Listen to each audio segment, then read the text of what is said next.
Oh, ala, tangingot naman ng isa. Babalik ko liyan pag naubos yung mga kinakain nila. Oh, ala na, pinapalambot nga ng isa. Ibig sabihin matanda na yung isang yun. Naluugan, iinom to. Sino ako nalogan? Alam matanda. Sambot. Oh, yan, nagagawin pa. Ay, wala na. Patay tayo dyan. Wala na. Goodbye. Bye, bye, bye. Ala, Anthony nag-aabang. Nag-aabang yan. Bukas na uli. At gabi na. Bigyan mo ng pangalan na rin ano. Aray may color blue. Si Dak-Dak. Ay, isa. Napaka-Dak-Dak. Kala ko sasabihin may dok-dok. Dahil isa yung dak-dak. Dok-dok. Yung isa ay Dak-dak. Yung isa pina. Napaka. Dak-Dak. Ay.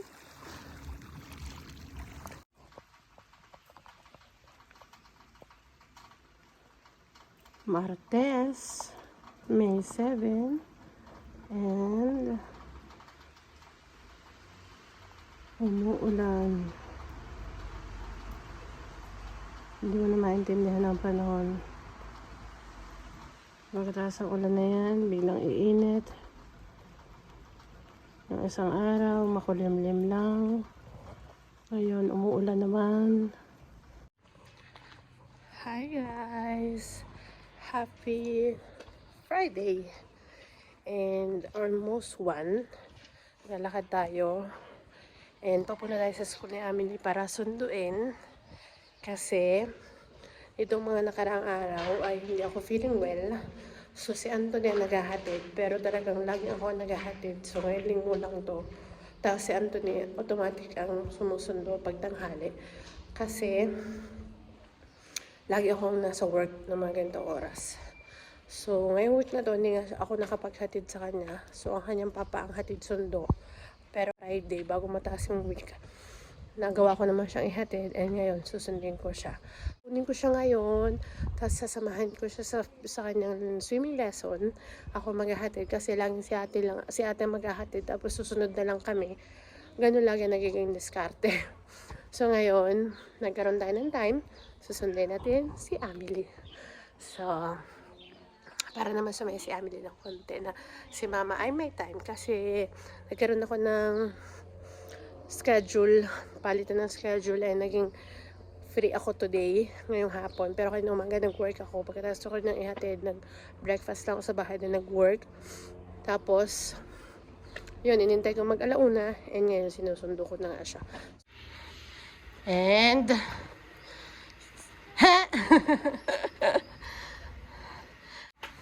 yun lang ang kanyang bag kasi ang meron lang dyan ay merenda, pencil case, dahil nang nagpunta sila ngayong umaga sa library.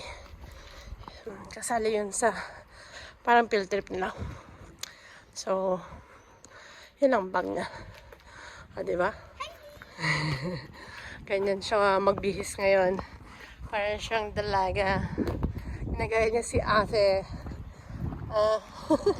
Punta na kami sa bahay. So, ganito pa lang ginagawa ni Anthony. Pag siya nandito kasi tuwing tanghali. So, ginagawa niya, nagpiprepare siya ng fruits. Tapos, vitamins yan. Tapos, kukunin ko lang yung pagkain niya. Tapos, si Emily, basta pakainin mo lang siya ng pasta. Okay lang sa bata yan. Kaya niya yung ubusin yan. Sopas yan. One of his favorite. And favorite din yan ni Anthony sopas. Pagkabata na yata. Yan ang sadya. Tapos pagkatapos niya kumain, tutulog yan. O magpapahinga. Dahil mamayang hapon, mga bandang 5:30, pupunta naman siya ng swimming lesson. Hindi, akin na yung baso mo dito. Talagyan natin ang water.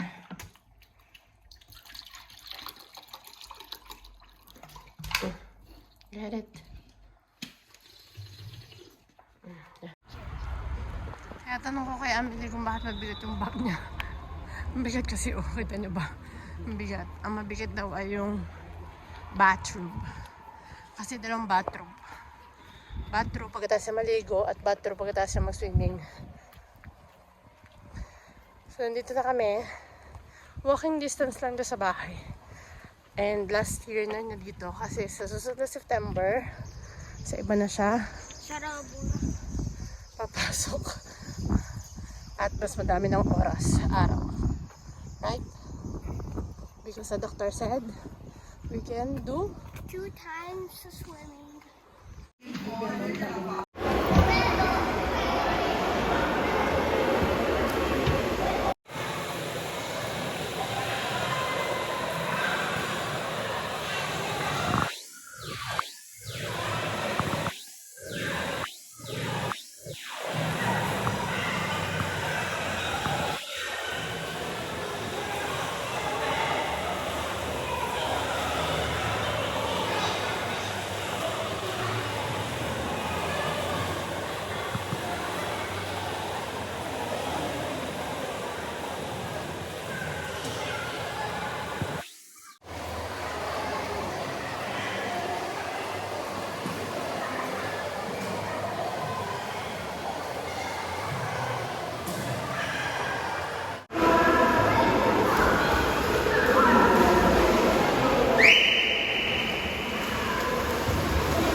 time check, 7. So, tapos na si Amelie mag-swimming lesson. And, lagi niya sinasabi na, dahil tinuruan siya ni ate na siya nang bahala magbihis, mag-blower. Kaya ito, waiting, nandito kami sa labas. Total, mainit naman. Kitang-kita niyo naman, mainit. Dito muna kami sa labas. Dito namin hihintayin si Amelie. Matapos ang kanyang pagbibihis at pag-blower. Kasi kahit may init pa, kahit may init, kailangan pa rin niya mag-blower ng buhok para hindi magkasipon. Sumunod nga pala ang kanyang papa dahil request na sumunod ang papa. Tapos na ang bata. Are you done? Yes! Can I touch your hair? Oh, it's wet. It's wet. Pasalamat ka, mainit. Kung hindi, kailangan mong anuhin yan. Wet. Wet. Mama, di ba kung ako? Kasi, nasira kasi yung kanyang kufya. Wet. Kufya ba ang tawag doon, anak? Yung kufya niya nasira. Kaya kanina, yung pink ang suot niya, gray talaga yung kanya. So, bibili daw. Kailangan bumili for the next Friday. We're going home at kami ay kakain ng meatballs.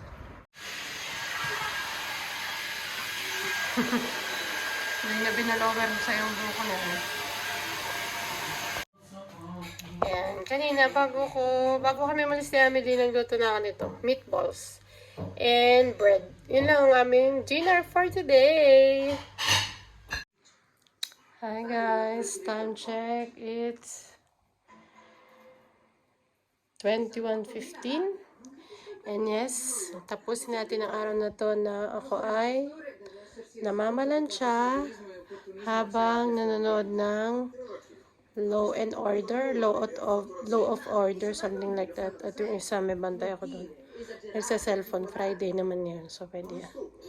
So, yan. Malansya tayo. End ko na yung vlog. Kahit may ngayong TV ko, ang ingay-ingay. Thank you guys for watching. Please like, share, comment down below, and hit the notification bell para kayo agad ang unang nakakalam na nag-upload ako. And subscribe please. Thank you guys for watching. Hope you enjoy it. Good night. Bye!